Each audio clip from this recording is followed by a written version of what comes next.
Hey everyone, welcome to Stuff I Never Learned from the Schoolbook.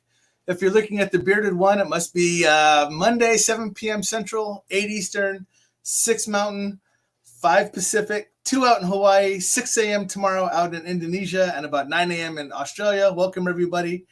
If this is your first time seeing the bearded one, my name is Tom Springer, and I am the host and owner of Stuff I Never Learned from the Schoolbook, and welcome. If you've seen me before, welcome back. It's your fault for keep coming back. I keep trying to warn you guys, but you keep coming back anyways. Sorry for the small hiatus, but when Halloween comes around and the end of October comes around, a lot of people have other things to do out on investigations or whatever else, and they don't really have really time to come talk to me or whatever else. And I completely understand that. In fact, Nikki and I were out on an investigation the last weekend with the RIP folks out in Washington, Iowa, where we did a 3-location investigation with them, and it was fantastic.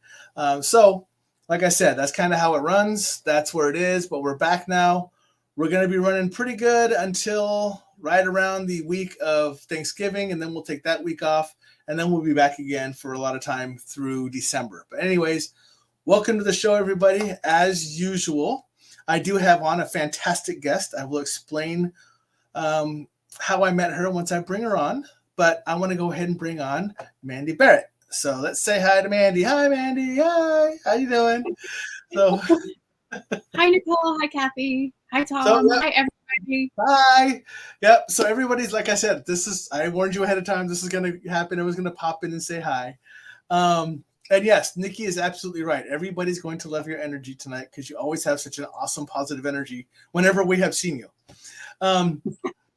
And Stuart is saying hello from Texas. Speaking of Texas, that's funny because Stuart, Mandy and I were talking earlier about the fact that both of us are going to Texas. She's going on Wednesday, and I'm going to be down there next week. So we were actually talking about that. I'm sorry you're at work. That sucks. So hopefully you get out of there soon, and you can enjoy the show. But hello, Mandy. Thank you for coming on to my show. I always like to tell people how we met. And Mandy is actually local to me.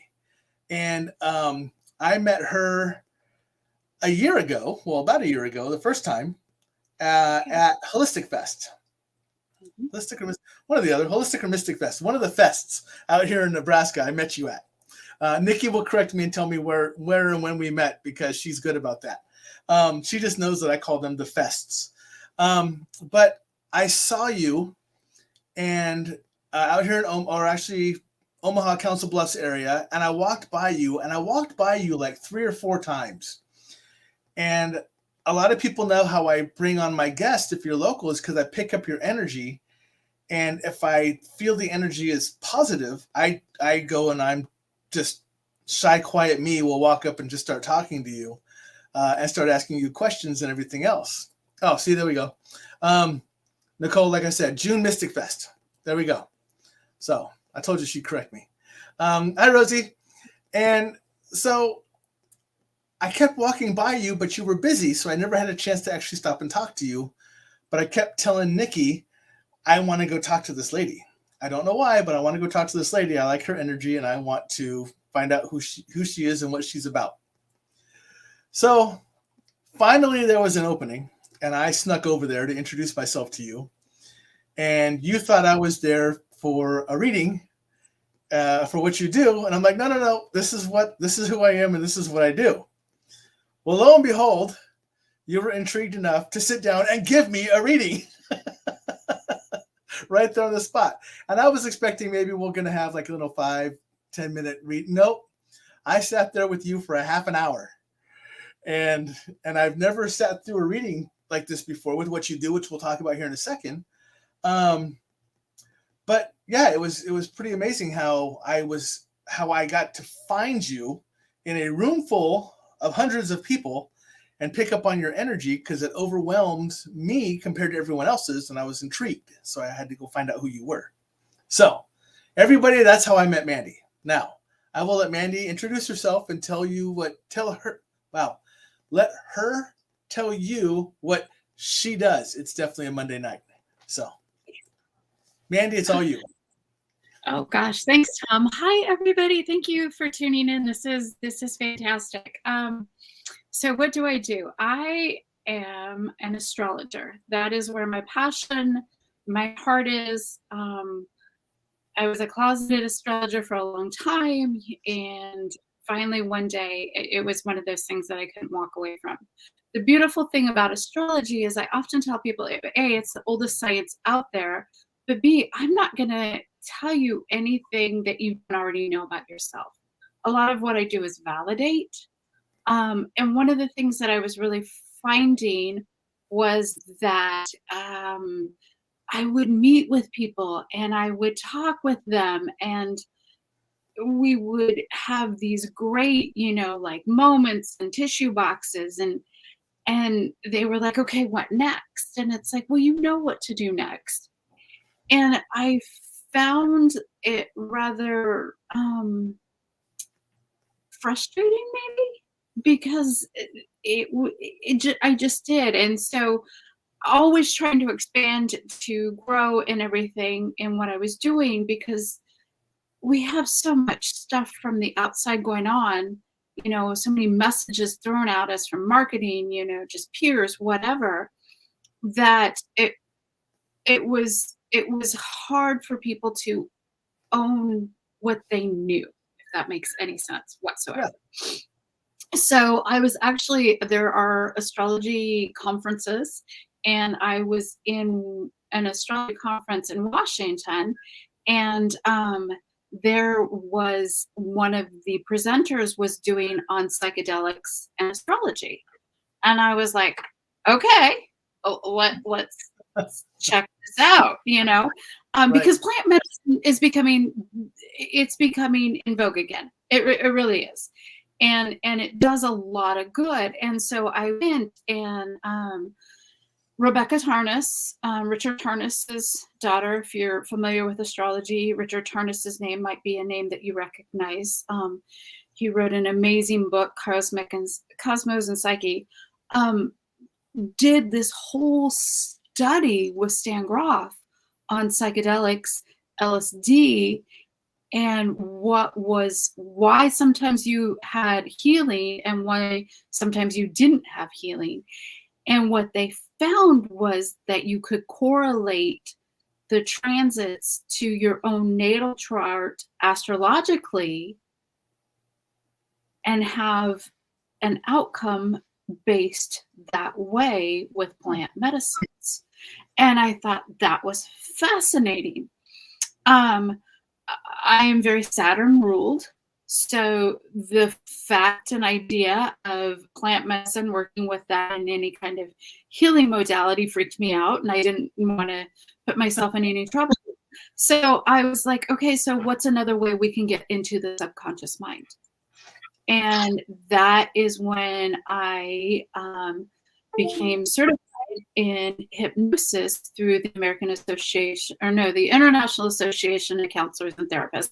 I became certified in hypnosis, and it is so fascinating now to be able to look at somebody's natal chart, have this really impactful, intimate reading with them, and then help them to reprogram, you might say, because from the age of in utero to 7, we're in those theta brainwaves. So we're literally picking up all of the messages and getting programmed, all of those things from outside influences. Right. And so, epigenetics and all this other stuff, they really get into that and show that. And so it has really been so powerful in integrating this into my business and being able to really help my clients all that much more.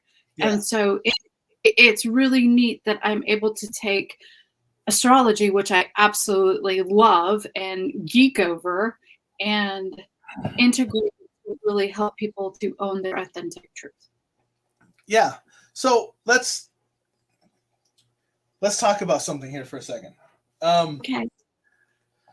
So for those people who are watching right now, while you were talking, I actually threw up your banner with your site, www.mandybarrett.life.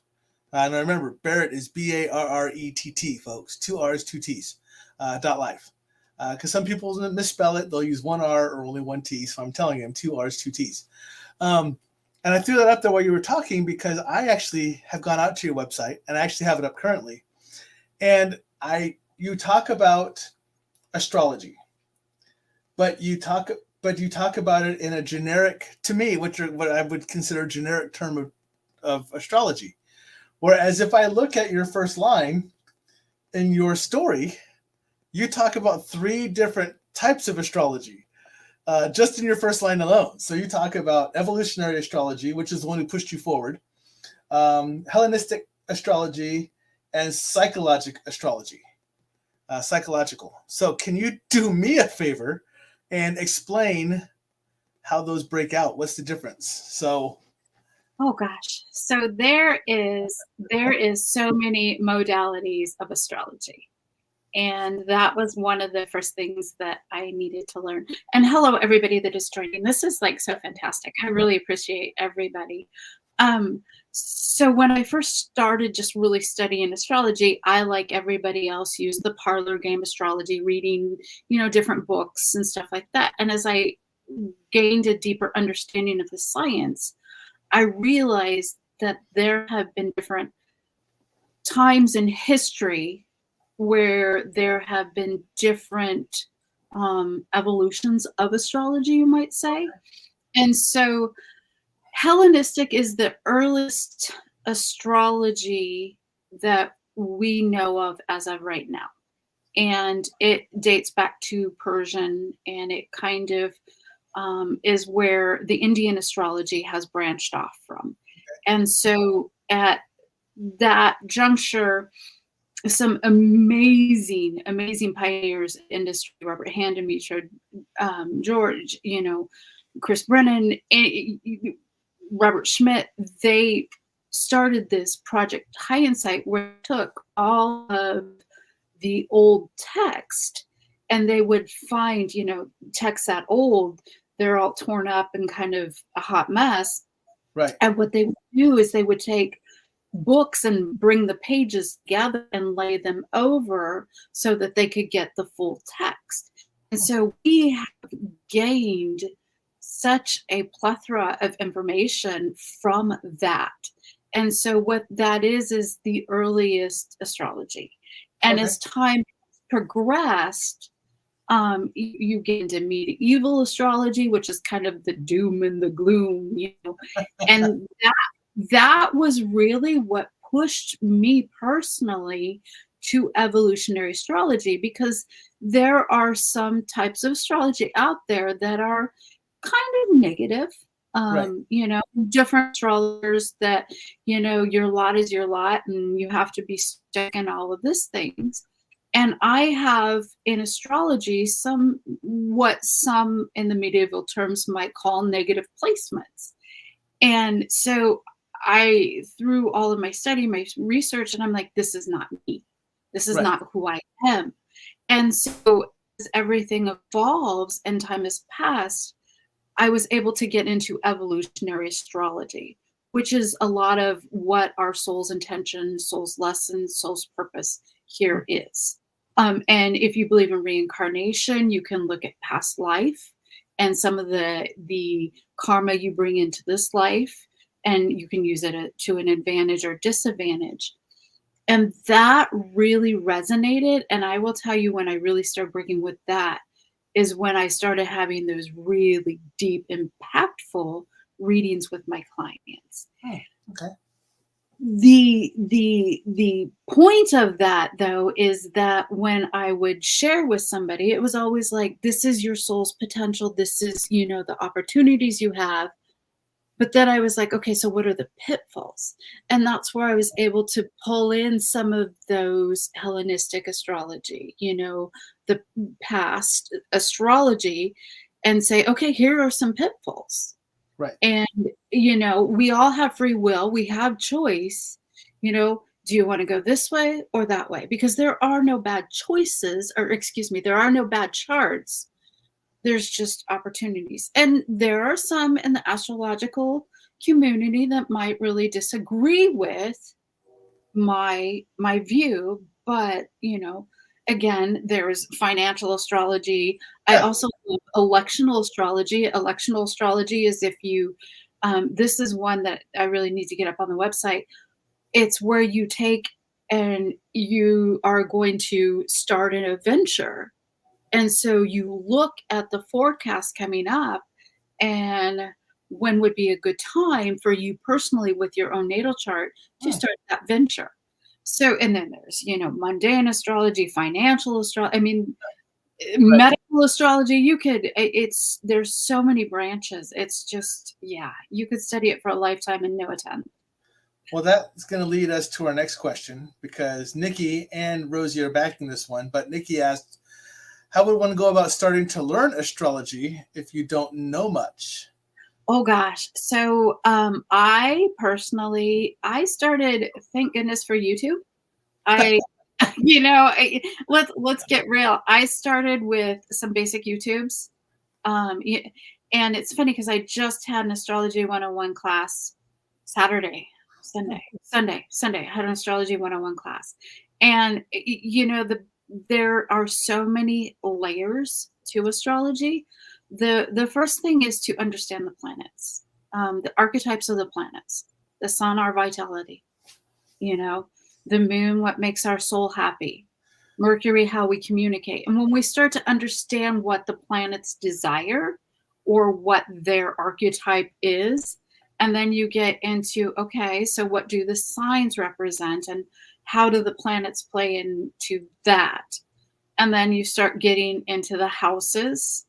And then once you really get those basic foundations, you can get into the triplicities of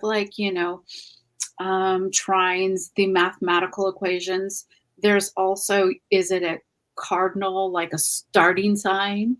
Right. It's fixed. We all know those Taurus and those Leos can get, and Scorpios can get very stubborn and fixed. Those people. Right? Is it, mutable?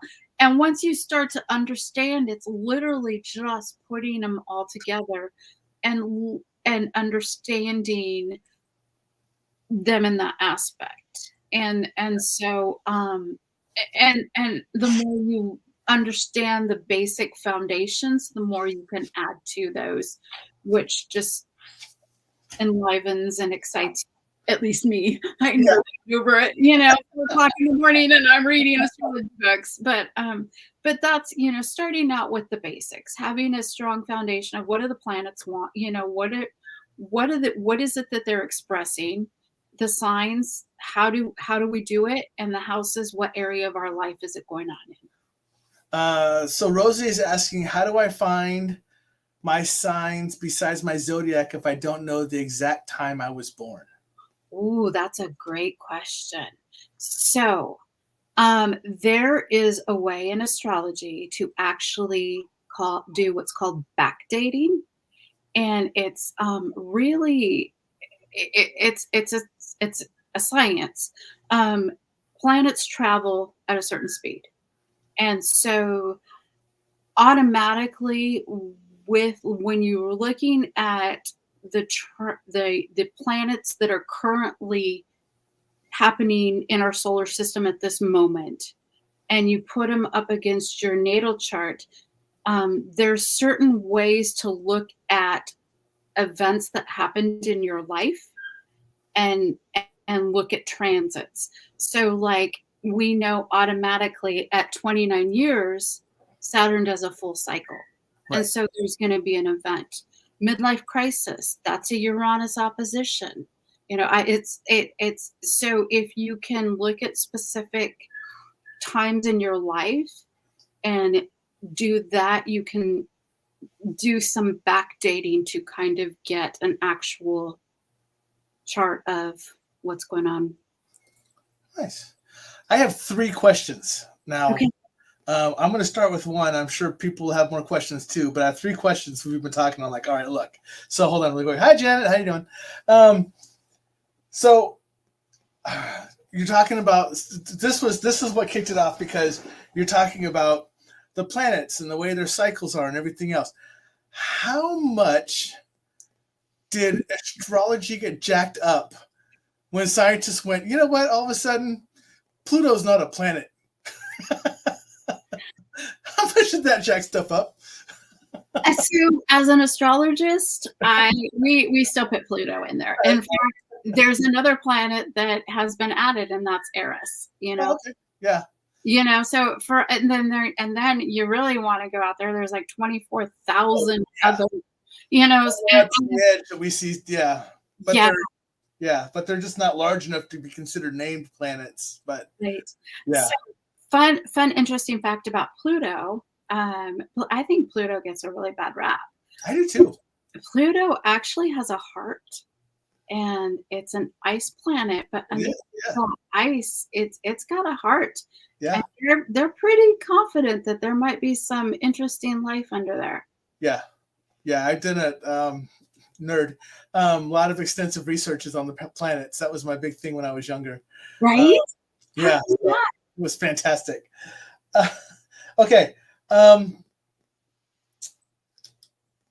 Zodiac signs like ours, how different or how, when you're looking at other cultures, like say the Chinese zodiac signs, the rat, the horse, how different are those when you're doing readings for astrology compared to like the Americanized or whatever else? I mean, do they have their own, what they consider cycles, or do they just fall under, like their rat is our Taurus, their this is our that, their this is our, I mean, how do those play differently from each other?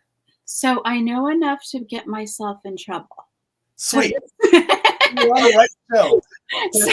So this is what I will say. Depending, and this is one of those things, because I have an Aries moon, so everything fascinates me. And then I've got a very strong 8th house with the occult stuff. But I can't answer that question.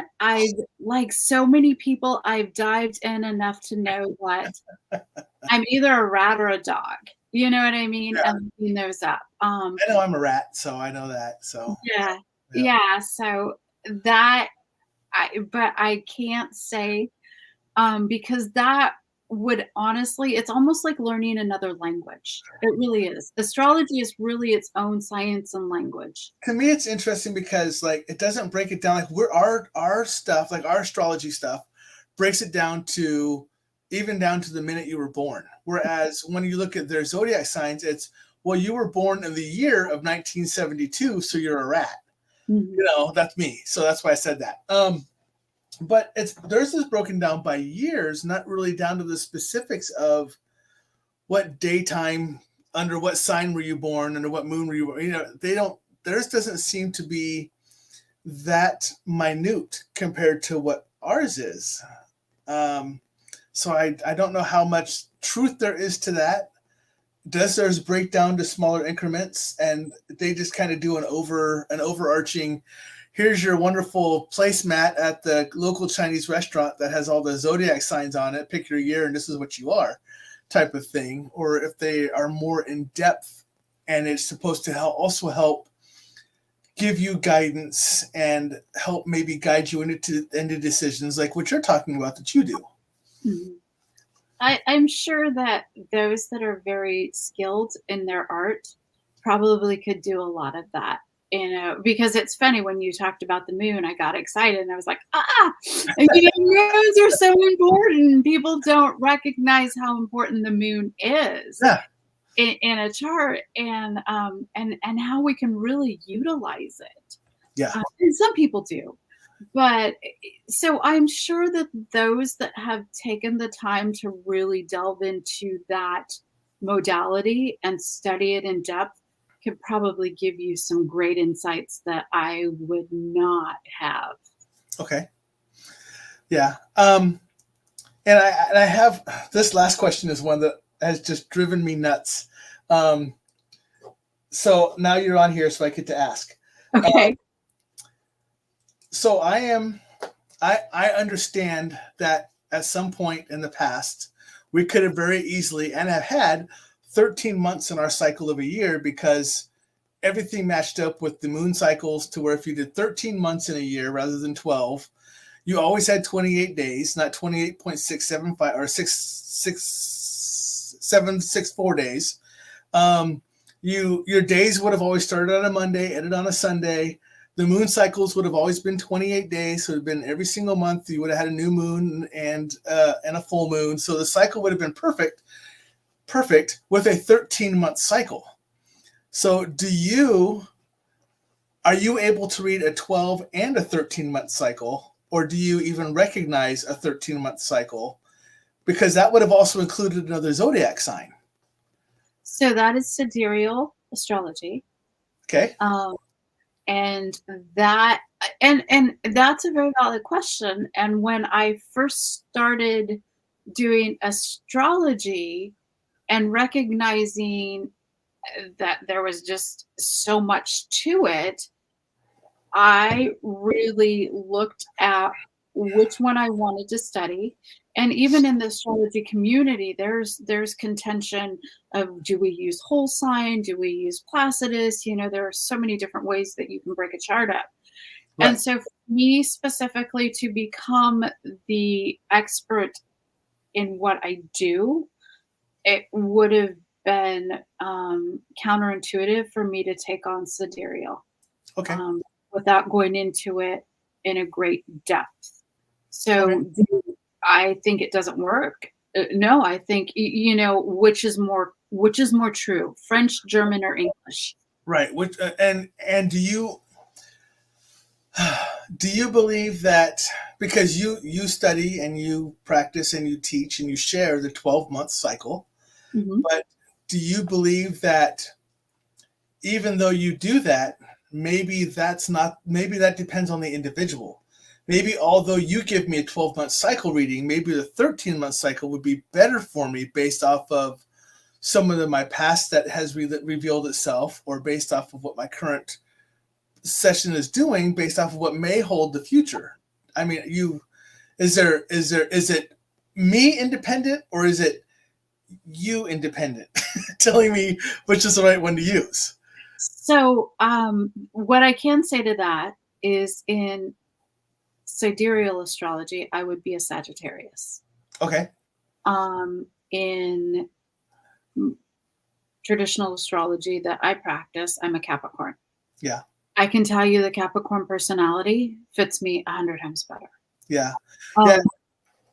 And this is what you and I sat down and talked about when you first met me, is because I'm a Pisces, but I in no way, shape, or form fit the general understanding of a Pisces of, oh, I'm a dreamer and I'm an artist and I am blah. No, that is definitely not me. But then you started talking about some other things that are also Pisces, and Nikki and I went, oh yeah, that's more him. Right? Yeah. But it really mattered because so my sun sign is, I'm a Pisces, but my other, like my moon sign, where they rolled into each other, stuff like that, were so different.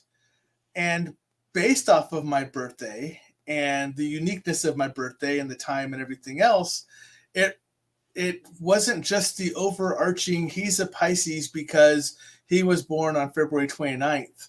It was, he's a Pisces with these underlining tones because he was born on February 29th in this house under this sign during this time.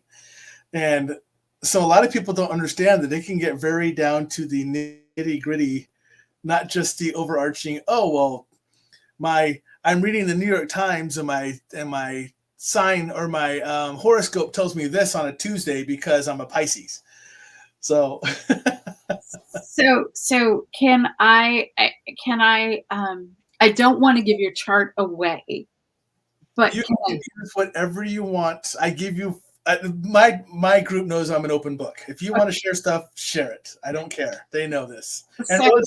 And Rosie, thank you. I appreciate that. Melody, aloha, how are you? So before you move on, you hear me when I give my introduction, it's because I talk about all the time zones. And that's because I have people who watch from all those different time zones. So I give the time zone and say hello to everybody who's in those time zones. So Melody's one of them that's actually out in Hawaii. So hi, Melody. I love Hawaii. I'm supposed to retire there astrologically. Again, another side, you can get into astrocartography to Oh, see what locations suit you best. And apparently I'm supposed to retire in Hawaii. well, there you go. Yeah. I just got to make sure it happens. Right. I'm like, yeah. But then again, the most potential place for me to be astrologically is in the Middle East. I'm like, yeah, no, I don't think that's gonna Yeah, that's probably happen. not going to work. Yeah. No. So, But back to that Pisces thing, sure. where you were like, "Oh, I'm not the dreamer," anything like that. Your eighth house, which is the house of transformation, the esoteric, the occult, you and Nikki have such a beautiful bond, and there's some of that in that house. Your Sun and Mercury both happen to be in that sign of Yeah. the eighth house, so of course you have a show. And then if you look at your moon, what brings you great joy, that's in Virgo, having the structure, the order, being able to do things meticulous. So Yeah. having the vision and the dream and being able to bring it to reality in that Virgo sense, I will tell you, as a host, you were so on it. You were very organized. This is, and it was wonderful. Well, Um, thank you. and so that, and having that in the second house of your work and the things that bring you, security. Of course, those right there scream exactly what you Right. do. Right. And that's what a lot of people don't know. Like I said, they were like me before. And I will tell you that there is so many things I just still don't over my head. And even you even gave me a chart and you even explained it, and I still like it and went, I have a degree in quantum mathematics, and doesn't make sense to me at all. That does not surprise me. That beautiful Mercury moon in second house. That's awesome. So yeah, I was just like, yep, great. This is fantastic. And how much of this am I going to remember or understand? And that's Hi, Andy. I know I talked to you yesterday, but right. Yeah. yeah. So that's what a lot of people, like I said, if they have my understanding of it before I met you, it was, oh, what does the New York Times say is going to happen to me? Oh, I'm supposed to have a great day and I'm going to fall into money. And then I wake up the next day and go, where the hell's my money? And then I'm all mad. So and a lot of people look at it from their sun sign, not realizing that, okay, you have 9 other planets, your ascendant, and other things going on in your chart. yeah. So, yeah, you could go into a whole tangent. I will Yes. not get on my soapbox. So now Rosie wants a reading. Hey Rosie, guess what? Great segue. You want to know how to get a reading? Go right here. So sweet. I love it. That's perfect. See, I think she set that up with me earlier. I don't remember. But yeah, so you just go out to the mandybarrett.life site and you can go out there and look at all the. And I will tell you, I still actually have the site up next to me. And yours, your page itself is feeding an energy off of it that I keep catching out of the glimpse of my corner of my eye when I'm watching you. A lot of times I'll bring people's image or their sites up next to me so I can kind of reference it and talk about it. But as I'm talking to you, I keep getting movement, and it's not physically on the screen. It's off the screen, and it's very distracting to me because it's movement of like it's of an energy. And I'm like, look, I'm literally talking to the person right here. Stop talking to me. So there's something to that, and Google did a video on it, like when the internet first came out, and it was so powerful. And I haven't been able to find it since, but we exchange energy in that way. And so it's beautiful that all these people are here and we're all connected collectively and giving each other good juju. So let me I shared this with Nikki yesterday or the day before. But this is how nerdy it goes into. Melody's posting technomancy. My voice right now is putting off a resonant tone that a planet over 1 million miles away is resonating from at this exact moment because of the tone I'm making on my voice.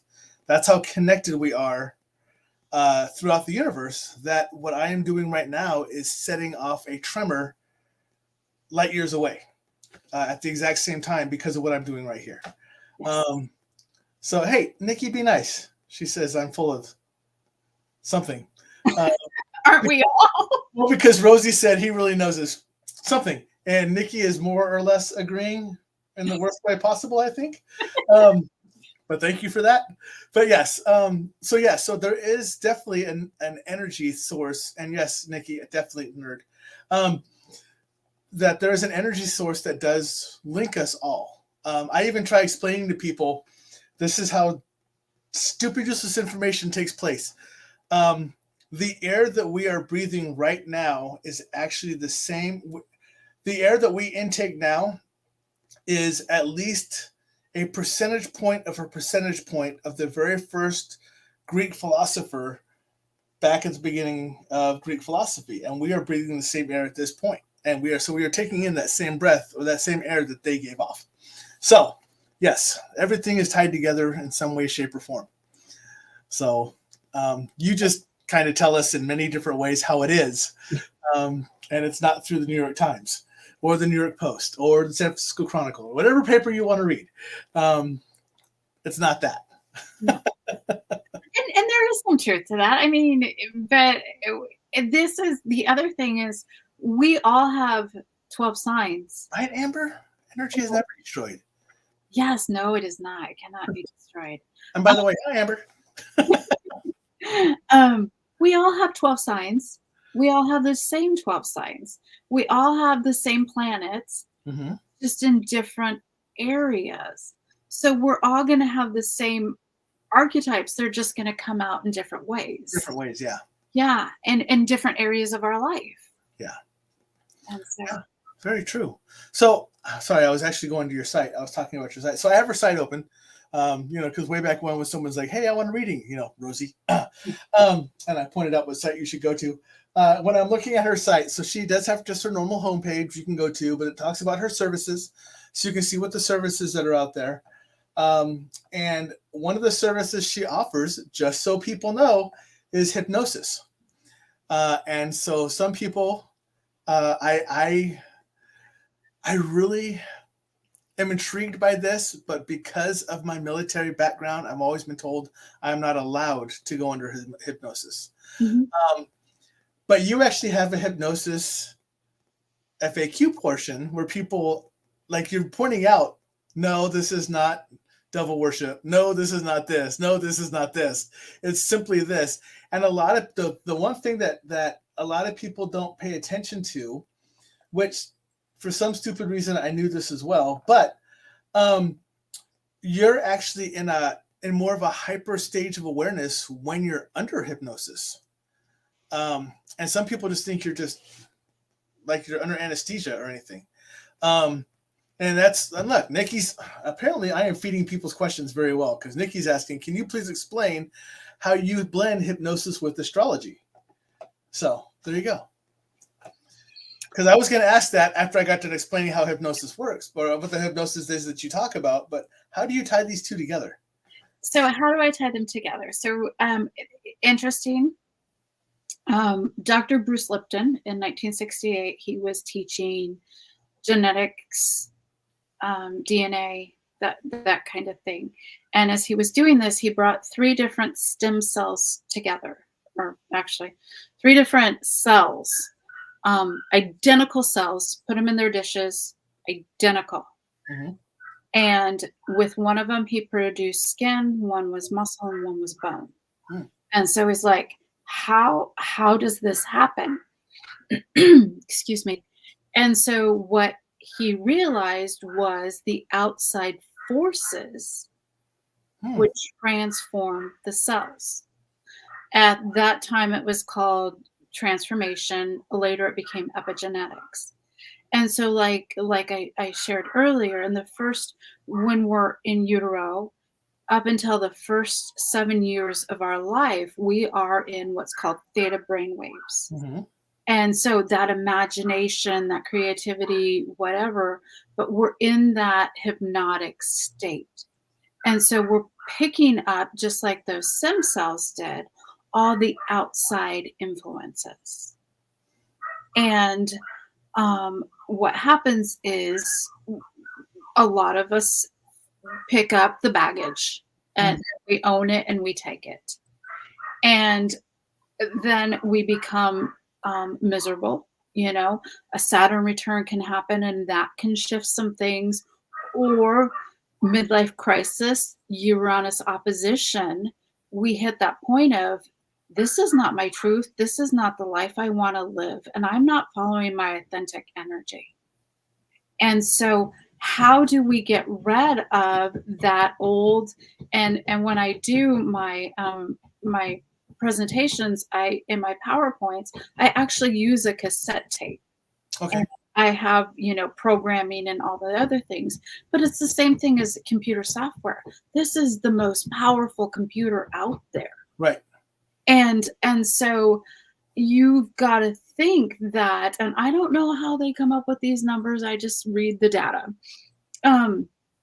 The conscious mind, the logical mind, controls 40 thoughts maybe at one time. Right. Where the subconscious mind controls 40,000 thoughts. Yes. At one time. Yep. And so it doesn't matter how much you're walking around going, I'm good, I'm smart, and people like me. I'm good, I'm smart, and people like me. I mean, that's going to help.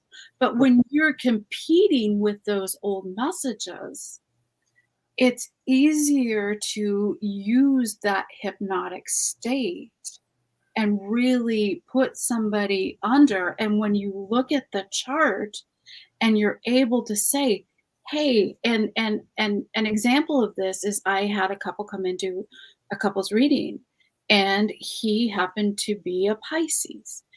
And those Pisces, can't trust them. I love Pisces. So we were talking, and with his placements and stuff like that, I said, you're very intuitive. And he says, yeah, I tell people that all the time. I said, yeah, you really pick up on people's energies. He's like, man, I tell people that all the time. Man, I feel you. And they're like, yeah, bro, I feel you too. and so learning how to own our authentic truth, yes, I pick up on everybody's energy, and anybody that's intuitive, which we all are in some aspect. Yeah. Learning how to negate that in a positive way, and using hypnosis to anchor in, yeah, that's really where I want to go. Yeah, I want to use those positive strengths, but I have this old programming. Right. That is how I use astrology and hypnosis. And it is really, just powerful. Yeah. When you wipe out the hard drive and reset it. Yeah. Yeah, that's really cool. I had never thought of it that way. I knew the nerdy part of it, about how much our subconscious overrides our consciousness, right? And at what rapid pace it does. But I never knew about having to try to think about rewiring myself. That's going to take a whole different lifetime for that stuff. You would be surprised. You would be surprised how fast hypnosis can get it done.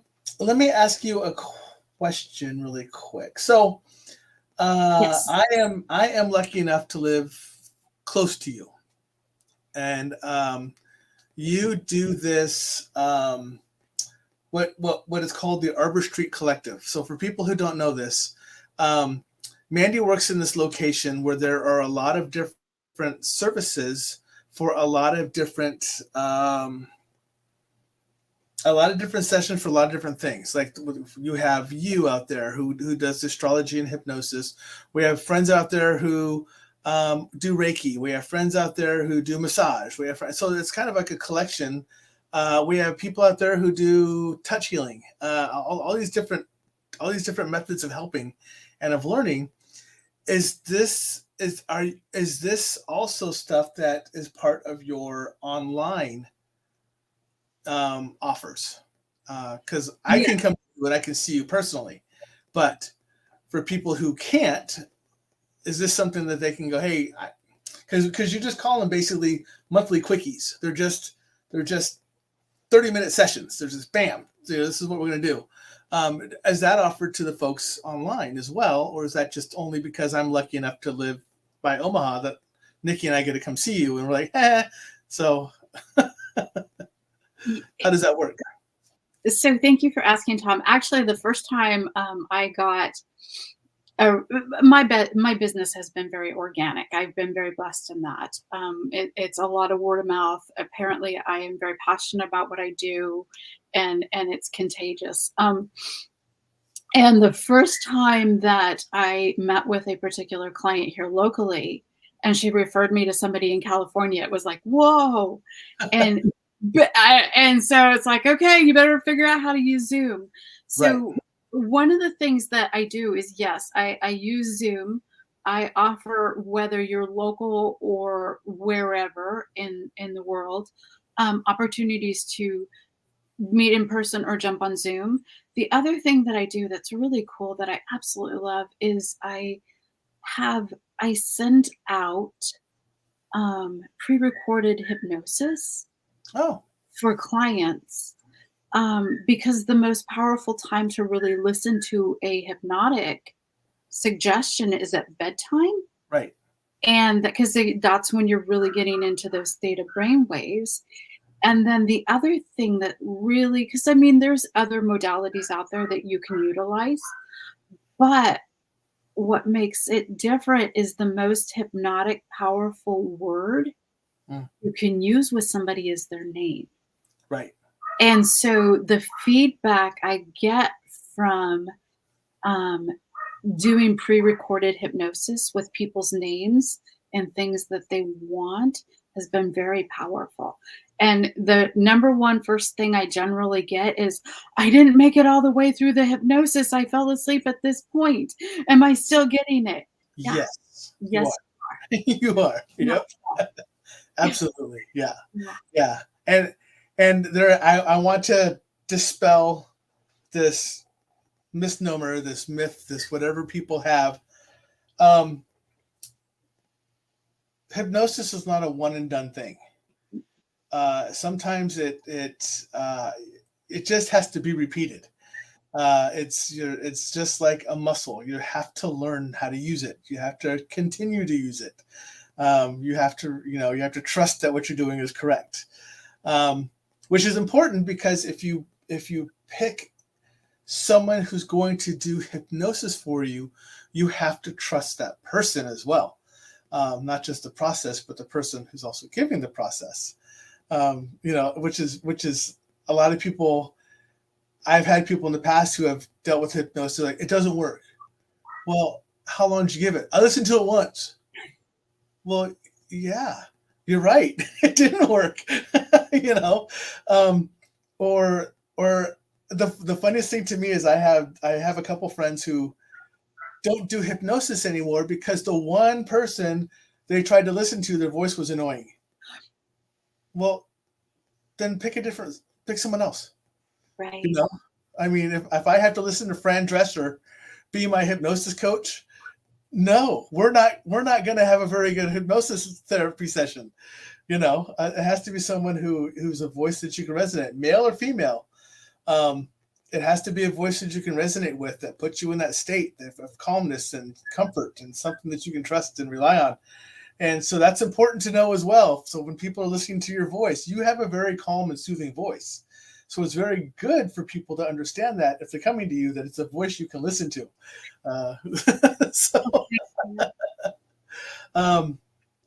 And Rosie said, and my spirit guides know this. I hear my name sometimes and I don't see anyone.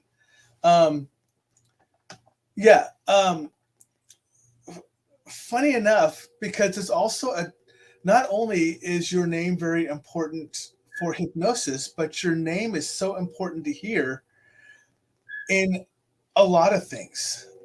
It's taught in a dating scenario. The way to gain male or female attention when you're talking to the person is to use their name, because it recognizes that you're talking to them specifically. When you're talking to someone in a coworker environment, you use their name directly because that means your conversation is directed directly towards that person and not towards everyone else in the room. So it makes it very personal and very personable. So your name alone is a very huge trigger for a lot of different areas. So I can completely understand that. So yeah. So can I share something that kind of popped in my head? And Rosie, I agree. I remember hearing my name the first time and thinking, where are ya? Yeah. But the other thing that is so powerful that I have learned, and I believe they do this in muscle testing, the modality of muscle testing and healing. The other thing that is so important is what we don't realize is when we pick up that baggage that all the outside influences pick up or put on us, and we don't own our authentic truth. And I love doing this in groups. You can literally, when I do it in a group, I literally have, somebody stick their hand out and then somebody come along and just kind of, don't let me move it. Right. I will have them say, my name is Mandy Barrett, and do that and show them the strength that they have, and then have them say something else, someone else's name. Right. And it is so powerful to see how much you lose your power when you don't own your truth. Yeah, absolutely. Yep. And so, yeah, so I'm a proponent for owning your truth. Yeah. Authentic self. Yeah. Yeah. And it's my audience, which, they know I call them my family, definitely knows that I own my truth because I tell them every time I'm on the show, I'm really lazy. I could probably really figure out a lot more about the chart you gave me if I really took the time to look into it. But I'm like, nah. So, you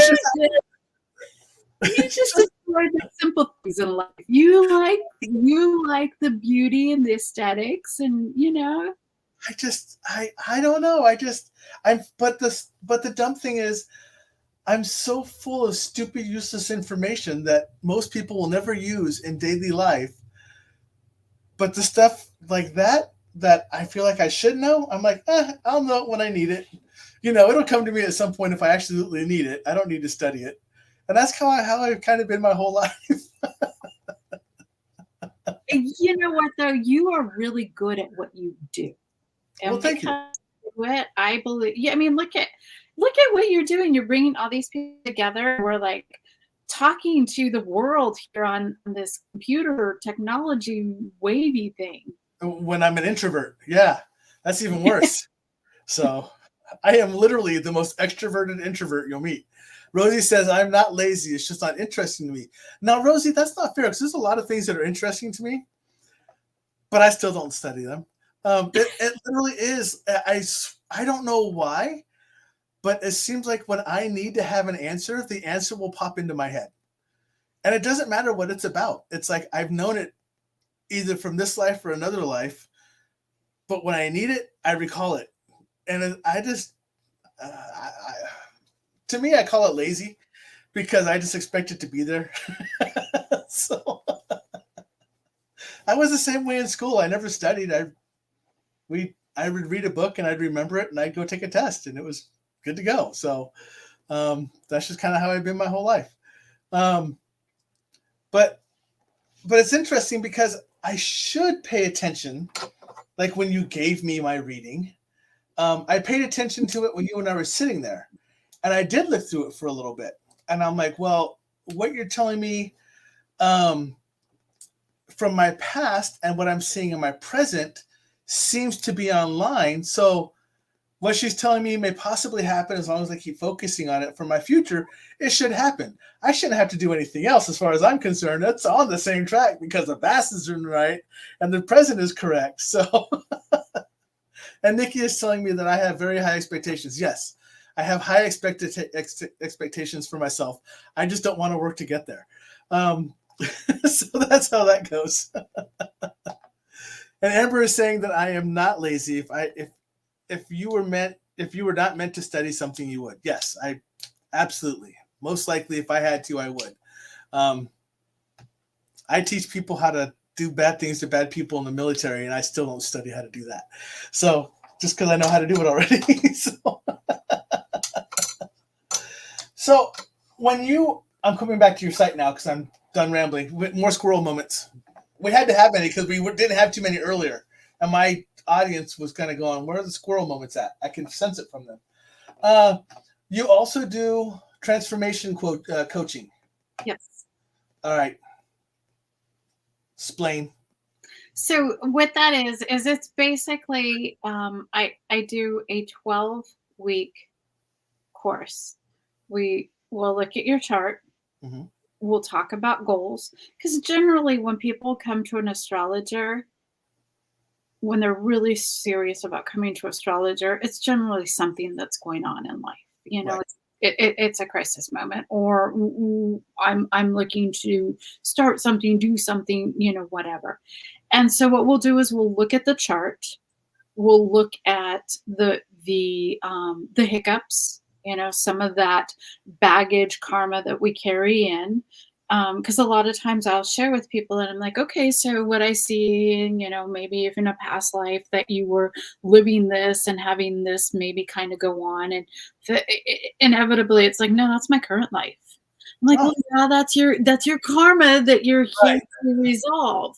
And so we'll look at that, and then we'll sit down and look at, where is it you really want to be? This is your truth. How do you want to own your truth? And what does this look like to you? And then I go through a process of, you might call deprogramming, forgiving, getting rid of all of it. The forgiveness is so beautiful, and it is so powerful in the transformation process. And then from there, it's like, well, we've cleaned the slate. Let's jam pack it full of where you want to be. Yeah. And so we really focus and work on, what are we replacing what we've cleared out with. Yeah. So a lot of people in other areas will deal with it. Another term that I'm used to hearing for that is shadow work. You have to deal with your negativities in your past and what you had to deal, what you're doing, and have you truly faced those head on, or are you just saying, no, I'm good, I'm going to move on, but never facing or dealing with that past? And it doesn't go away just because you swept it under the rug. It's still under the rug. Now it's just a pile that you've hidden, but it doesn't mean it's not there. Yeah. So I believe that if I'm right, that kind of falls along the same lines of what you're talking about for people who aren't following, but that's for us more of a shadow work type thing. Absolutely. Yeah. Absolutely. And I've had people look at my chart, and they're like, "Oh, you're a shaman." And I'm like, "No, no, no, I am not. I am not." And but I believe that we all know our truth. And all I do is help you to reconnect with your power. Yeah. That's it. I don't have answers. I can't fix anything. It's all on us individually.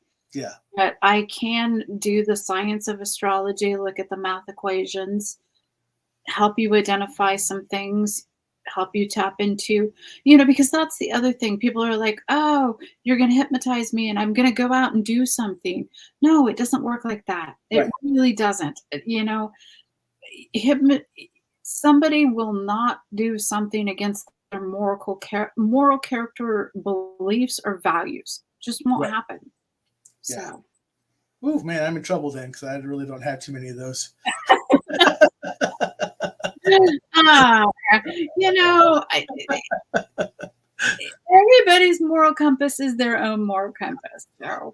I have what has been coined and termed as a moral flexibility. Just to say that honestly. It's funny. I get that because I'm very strong Capricorn, which is rule follower, rigid, all of that. Mm-hmm. But then I'm also Aquarius, which is got I have very strong Aquarius, the rebellion, the humanitarian, and all of that. So I Yeah. always say I'm a loophole. I find the loopholes. Yeah. I'm a rebellious rule follower. Yeah.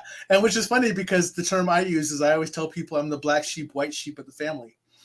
Right. So that's who I am. Rosie's asking, would you be able to tell how many lives we've had? Oh gosh, Ooh. that is so beyond me. You can do past life regression through hypnosis. And that is really it that is powerfully fascinating. Um, and the first time that I did that, it was just like it was surreal. And I'm like, this can't be real. This can't be real. But there's something to it. I cannot in astrology, if there was a way to tell how many past lives you've had, it's not going to come from me. But I do believe that the one thing I am a firm believer in, and this I do believe, is that when we're born into this lifetime, we don't remember, but our soul does. Right. And so tapping into that, you know, and going in asking yourself that question, I think would be a lot more accurate than anything I could give anybody. Yeah. So we kind of touched on this as your past and your present. So now we're going to flip the script on you. Okay. So you focused on these certain practices of astrology. You kind of went through a couple different ones until you settled on this is the one that I'm really focused on. Do you see yourself in the future modifying which one you go with? Like because right now you're dealing with the 12-month cycle, the planets and everything else. But we talked about, there's other planets out there. If they start identifying those as some of the main planets, do you adjust your astrology to include those new planets and where they sit and in what house they sit and what they represent and everything else? Or do you just stay with the general 9 we have now? So that's a really good question. We are familiar with the sun, the moon, Yep. Mercury, Venus, Mars, Jupiter, Saturn, My Neptune. very educated brother just gave us 9 pies. Yeah, just served us 9 pies. Yeah.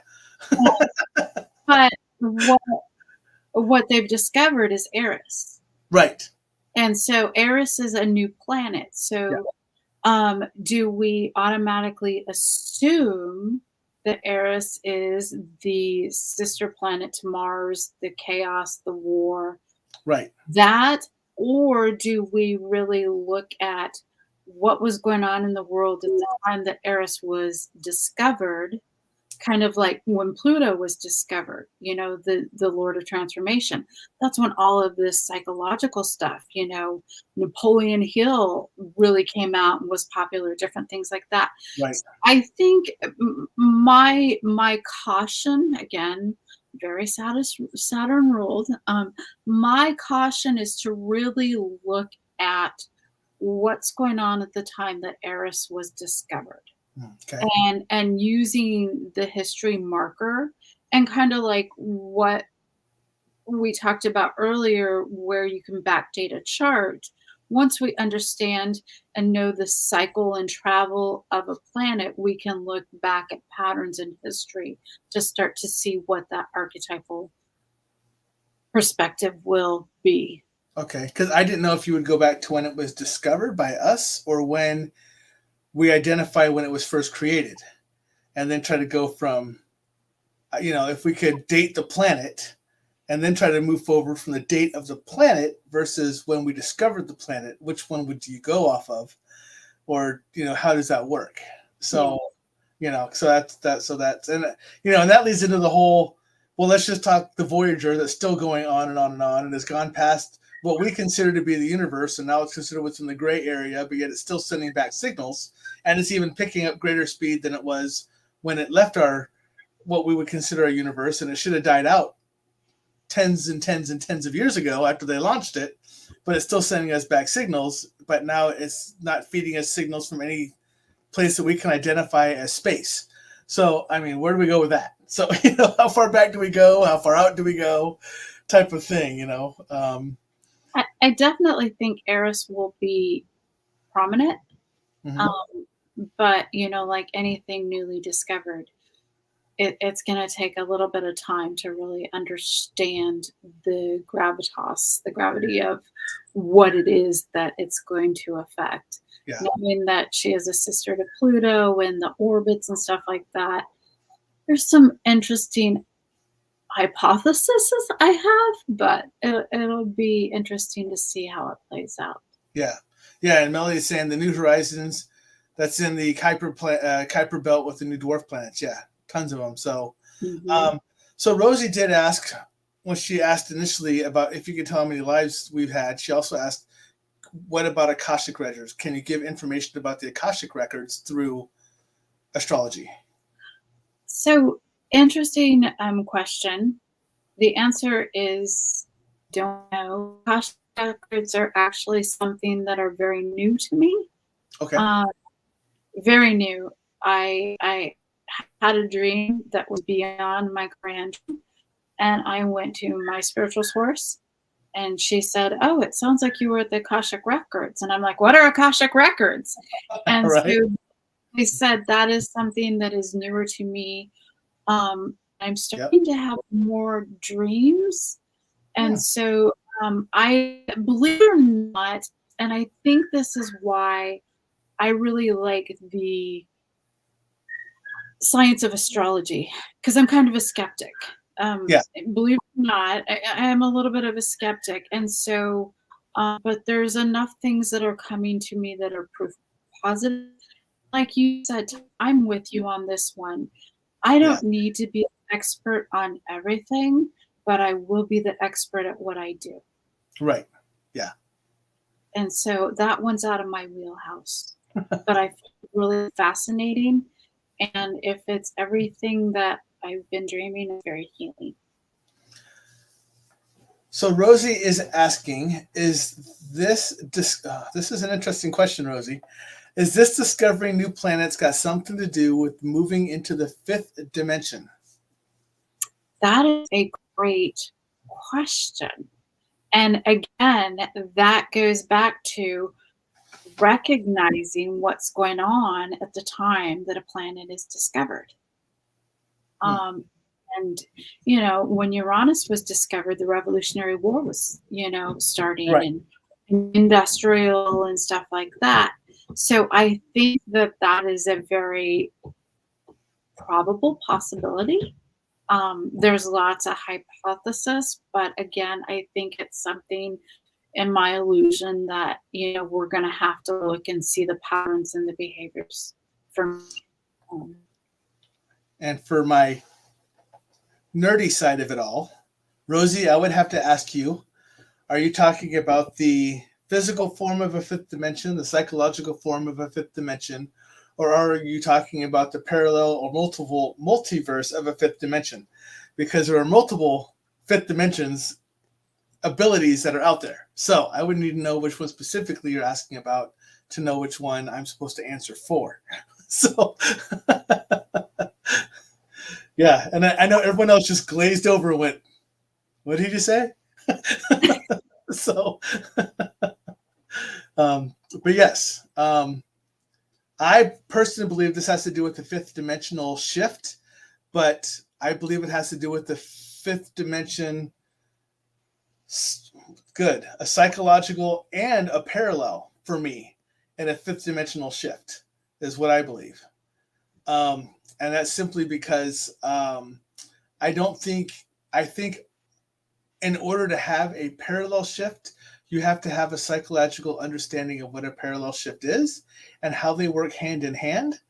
And my wife just yelled nerd in her head, so that's good. But yes, in a psychological shift, I think it will. I think what Mandy is talking about when we identify when it was discovered, when it pulled in, what was happening at the time, that will adjust some of our thinking about what was going on at that time, shifting a plane into something we weren't ready for, on the psychological side. That's my thought process on that one. So, And to add to that, Tom, I guess I could answer that question. Anytime it was discovered, and you think about it, you know, Jupiter, Saturn, Uranus was discovered, the revolution.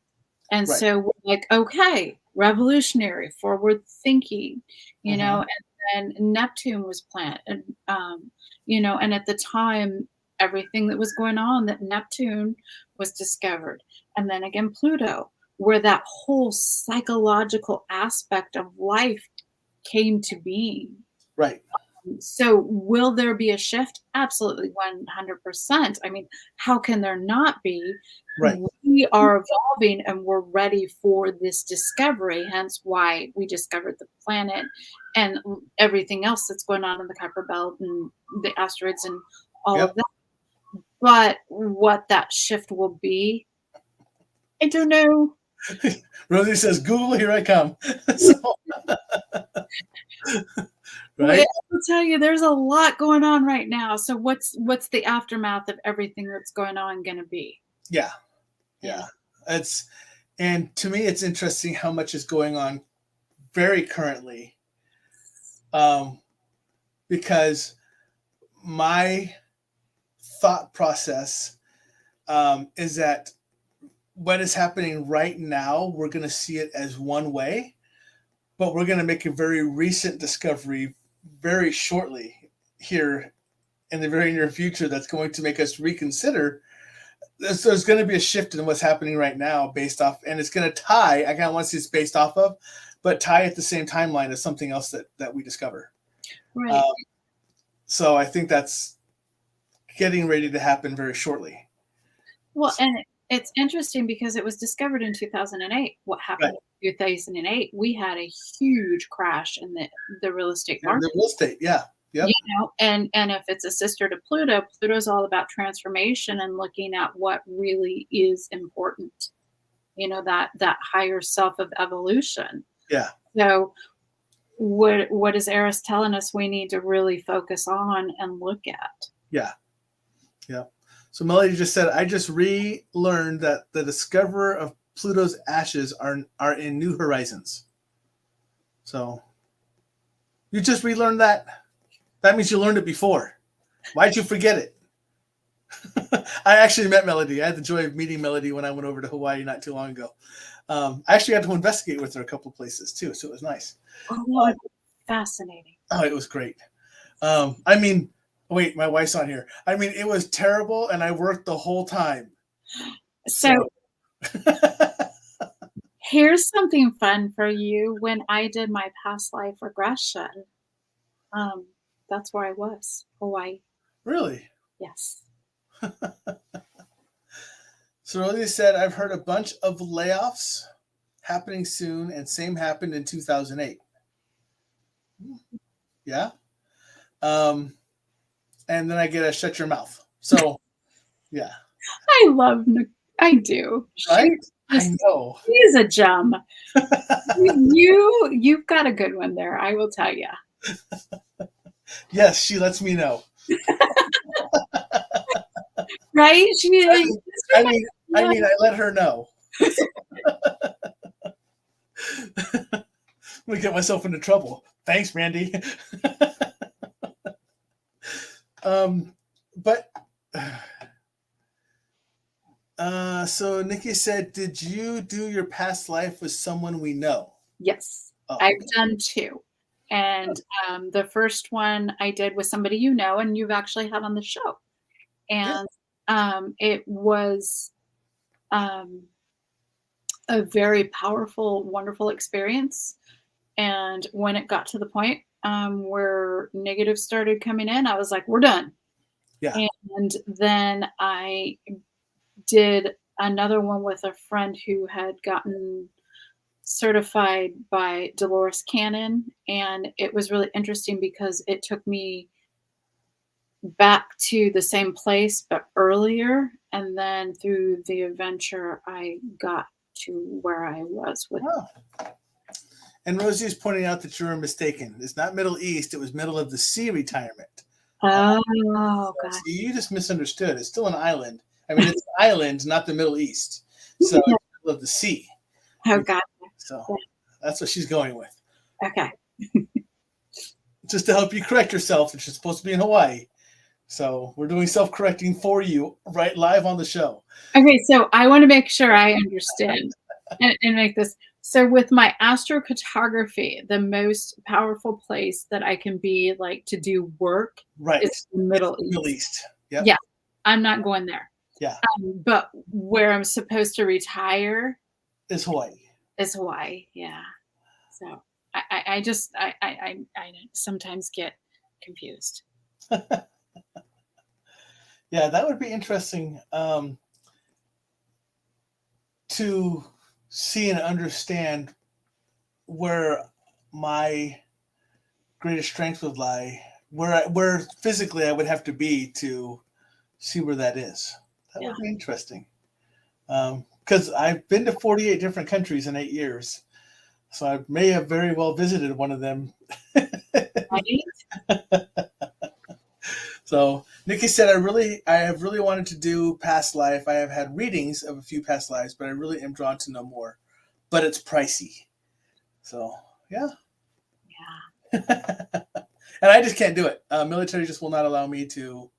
Even if you are not fully put under, you're still in a state of understanding and everything else. Because I'm still active with what I do, and because of the fact that I hold clearances and everything else, absolutely in no way, shape, or form am I allowed to do any form of that.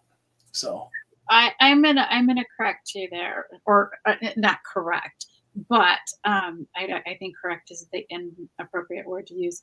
But we all hypnotize ourselves. Correct. When we go to sleep, all the time. When we go to sleep, right before we fall asleep, and right we're in our wake up stage. Or have you ever? I actually do it. I actually do it because I self-hypnotize myself. I did not know I taught myself this. I was enlightened that I self-hypnotized myself and taught myself how to do it when I astral travel. Mm-hmm. And I did not know that I was teaching myself how to do that until someone goes, "How on earth did you teach yourself self-hypnosis to astral travel?" And I'm like, "Oh, it just happened." So, or have you ever been driving down the road and like, right. All of a sudden, I'm like, how'd I get here? Yeah. Yes. I don't remember the drive. Yes. But apparently my car did. Yeah. So that's called every morning at 5:15 on my way to work. Yes. And the other thing is, another one, it can be a negative hypnotism that we do. Like when you're a kid, you're a youngster, Mm-hmm. go into the store with your parent and you get lost. Yeah. And so every time you walk into the store and see a specific thing, it brings back that anxiety, which you hypnotize yourself to. So, well, to be more specific, I am not allowed to go see anyone to put me under hypnosis, even if I want to know what my past life regressions are. Yeah, and that's fair. And I wasn't trying to like negate what you were saying. I understand. But yeah, mine is very specific on what type of hypnosis I am not allowed to do. Yeah. So. And it's funny because like a lot of people say, "Oh, I can't be hypnotized." Yes, you can. Yeah, you can. And my spouse is one of those, and I didn't realize this until I became certified in hypnosis. He puts himself in very deep hypnosis. Yeah. When you're sitting there watching TV and your eyes close, somebody thinks you're sleeping, but you hear everything going on. That's a very deep hypnotism that you're supposed to say you put yourself in. Yep. So Rosie is asking, is that like daydreaming, or is daydreaming more like manifesting? Well, they're both manifesting because what you're doing is you're putting a message into your subconscious. So you're manifesting something. So, and those actually daydreaming.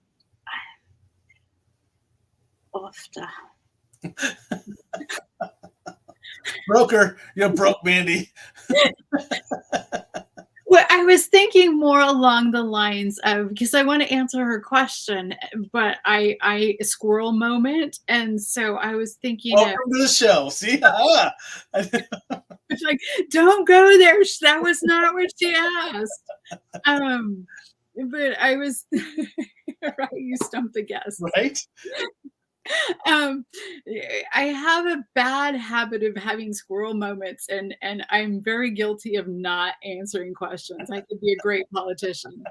um Daydreaming can be a form of hypnosis if you put yourself in that relaxation state. Well, there you go. And yes, you turned her. She had a squirrel moment.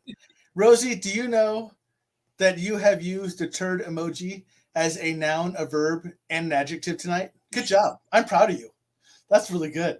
That's really using that emoji to its full and open potential, just so you know.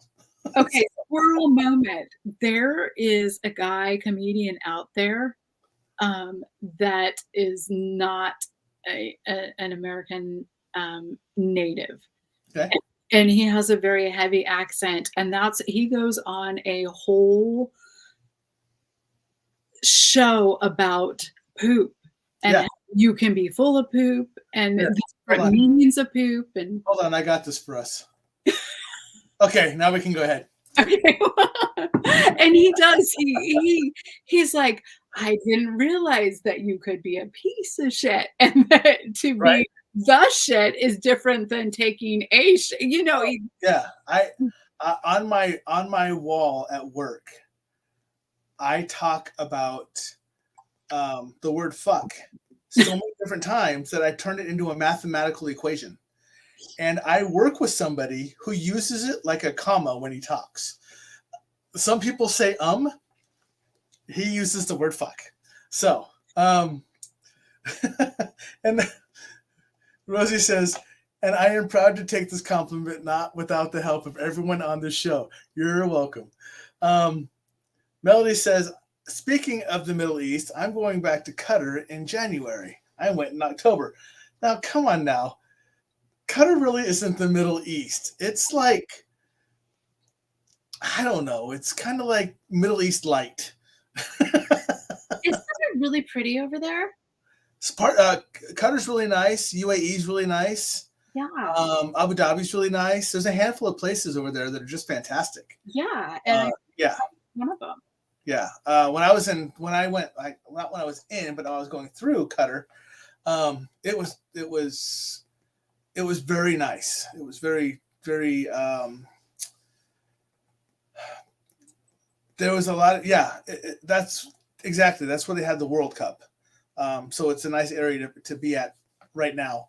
But when I was there, the military were actually not forced to stay on the base because it was so peaceful that they could stay at the hotel right off base, and everyone was out there swimming and barbecuing and everything else. And yeah, so it wasn't really rough when I went through there, but when I was going to the place past that, it was going to be very terrifying for a lot of people. But we stopped there to actually reload on stock stuff and keep going. But yeah, so it's a nice, I mean, there's a lot of places right now that you can, well, maybe not right now, but normally in the Middle East that you can go to that are very nice. They're very beautiful. You just don't want to go in July, when it's 138 degrees. Right. Stuff like that. So, yeah. So, yep. So, well, you know what? Now that we've got you to have your squirrel moment, I think I'm going to call the show. We've been going for about an hour, 25 minutes. I told you it goes by fast. Yeah. So I'm going to say thank you for coming on the show. Thank you. Greatly appreciated. Now, my audience knows this, that I like to have repeat guests on, or I like to have guests on again. But normally what I do is I wait for about 8 to 9 months so you build up more experience or have more adventures or whatever else. So we have more to talk about when you come back on. So just be ready for that. Fair warning. You've been warned.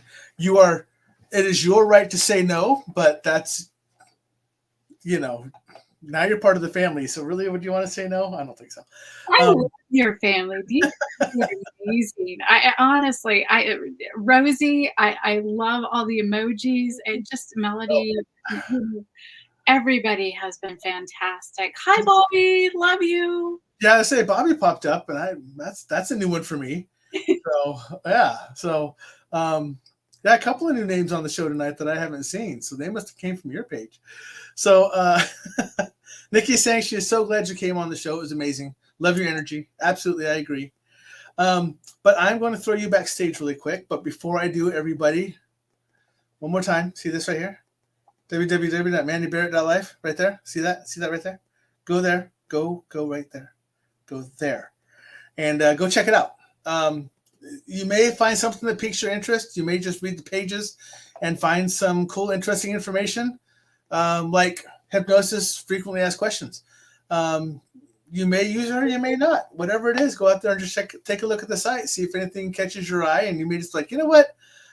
I didn't know I needed this piece of Mandy in my life, but maybe I do. So I'm going to go ahead and hit this and try to go in for one of those little those monthly quickies for a half hour and see if I can get some information on Zoom from her and see if she can open up my eyes for some stuff. So, like I said, folks, go out there, say hi, visit, all that wonderful stuff. But I'm going to throw you backstage. Don't run away. I'm going to close the show out, and I'll be right back with you. But again, thank you for coming on. I loved having you on, and I'll talk to you in a minute. All right, everyone, that's the show. As normal, I have to grab my phone because do I know who's on next week? No. Actually, I lied. I can actually put my phone away for this one. I know who's on the show. Tentatively, I have on Janessa Finley Ford, who is another local product of Omaha. And hers is her show is going to be a little different. It's very much on the side of pushing your energy to make everything positive, turning everything into better you, to make you to make it work for you and everything else. And she has some really cool stories to share with us. She has a lot of different things that are going on, and I'm really excited to have her on, but she's kind of in a holding pattern right now. So I'm hoping by the middle of this week, I should get a definite from her or not. If not, then I will still do a show next Monday. But it may just be the bearded one talking.